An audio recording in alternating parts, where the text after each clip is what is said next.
তো গাইস আজকে আমরা তোমাদের সঙ্গে যে ভিডিও নিয়ে চলে এসেছি, দেখতে পাচ্ছ এখানে ভিডিওতে বর্তমানে যে দুটো টুয়ের মিড রেডি হয়েছে। এটা কিন্তু 12 ইঞ্চির মিড ক্যাবিনেট, 12 ইঞ্চির ডাইনামিক মিড। তো এর স্পিকার ক্যাপাসিটি দেখতে পাচ্ছ, স্পিকারের সিস্টেমটা কি স্ট্রাকচারে থাকছে। তো এটা সম্পূর্ণ কিছুটা পপ স্ট্রাকচারে হয়েছে। তো এটার মডেল হচ্ছে ডাইনামিক মিড। তো বক্সটার পেন্ট হয়ে গেছে, আপাতত আমাদের পেন্ট কমপ্লিট হয়ে গেছে। বডিতে ব্ল্যাক পেন্ট আছে, এছাড়া ফ্রন্ট থেকে বিট পর্যন্ত পিঙ্ক কালার আছে, ডিপ পিঙ্ক, যেটা মেজেন্ডা কালার বলা যায়। এছাড়া এর ভিতরের ক্যাপাসিটি দেখতে পাচ্ছ। বাটামের স্ট্রাকচার কিন্তু আমাদের সেই 15 ইঞ্চির মিড যেরকম সেই রকমভাবে রেডি করা আছে। এছাড়া উপরে কিন্তু এই চেপের পাশে কিন্তু একটা পার্টিশন দেওয়া আছে, প্লাস আলাদা করে কিন্তু হোল করা আছে। এছাড়া আমাদের আরও দুটো বক্স আছে 21 ইঞ্চি টুয়ের পপ বেস, এগুলো আমাদের নেক্সট ডে ডেলিভারি হবে। এছাড়া ছোট কিছু 6 ইঞ্চির বক্স আছে গাড়িতে বাজানোর জন্য বা ঘরে বাজানোর জন্য। একটা 4-এর র্যাক ফিটিং হয়েছে, এটা পিঙ্ক প্লাস ব্ল্যাক কালার হাইস দিয়ে। এটা হচ্ছে একটা ডায়মন্ড কাটিং প্লেয়ারের উপরে। তারপর 21 ইঞ্চি পপ দুটো আছে, এটার তো রিভিউ আগে তোমাদেরকে দেখানো হয়েছিল। তো আর এটা নিয়ে বেশি ডিটেলস বলবো না। আপাতত 21 ইঞ্চিটা আমাদের দুটো ফিটিং হয়ে আগামীকাল ডেলিভারি হয়ে যাবে। আপাতত আজকে আমাদের যে ডাইনামিক মিডটা দেখতে পাচ্ছ তোমরা, এই দুটো ডাইনামিক মিড এখন বর্তমানে ফিটিং হয়ে যাবে। এছাড়া দুটো ডবল বারও আছে, বাট এগুলো রিপেয়ারিং করতে দিয়েছিল প্লাস কভার করতে দিয়েছিল। এগুলা কমপ্লিট হয়ে গেছে। এগুলোর জালি ফালিগুলো এখনও লাগানো হয়নি। তো এগুলো কভার টভার টোটাল ফিটিং হয়ে গেছে। এর ফ্রন্ট লুকটা দেখতে পাবে। এর ভিতরে এর বক্সটার সমস্যা ছিল, পিছনে বেশ প্রচুর যেত।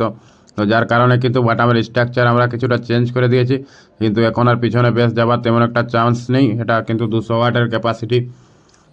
জালিগুলো আপাতত আমাদের পেন্ট হয়েছে, জালিগুলো এখনও ফিটিং হয়নি। এছাড়া আমাদের আপাতত আগে এই ডাইনামিক মিডটা ফিটিং হবে, তারপর কিন্তু এই ডবল বারোটা তো ফিটিং আছে, জালি টালি ফিটিং করে এগুলো ডেলিভারি করে দেওয়া হবে।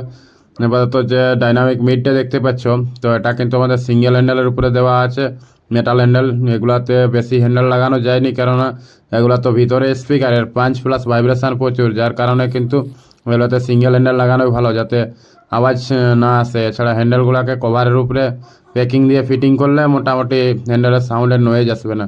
এছাড়া দুটো আমাদের ট্রাক্টরের হুডের বক্স রেডি হয়েছে। তো এটা নেক্সট ভিডিওতে রিভিউ অ্যান্ড ডিটেলস আলোচনা করবো, এটার স্পিকারসও আলোচনা করবো টোটাল ফিটিংটা। তো ওটা আজকে আপাতত আমাদের হোল্ড থাকছে। এছাড়া 12 ইঞ্চি যে ডাইনামিক মিডটা দেখতে পাচ্ছ, এটা কিন্তু দুটো 8-12 হাইস বসবে। তো 8-12 হাইসের উপরে কিন্তু এখানে কাটিংটা আছে। তো এখানে যে ফিটিং করার পর জালি লাগানোর পর যে লুকটা দেখতে পাচ্ছ, জালি প্লাস কভারটা ফিটিং করার পর যে লুকটা লাগছে সাধারণত অসাধারণ লাগছে। তো রঙটা একটু কাঁচা ছিল, যার কারণে কিন্তু বিটগুলো একটু চুলাচুলি হয়ে গেছে। তো পার্টিদেরকে রং দিয়ে দেওয়া হয়েছে পেন্ট, ওনারা বিটগুলো একটু পেন্ট করে নেবে।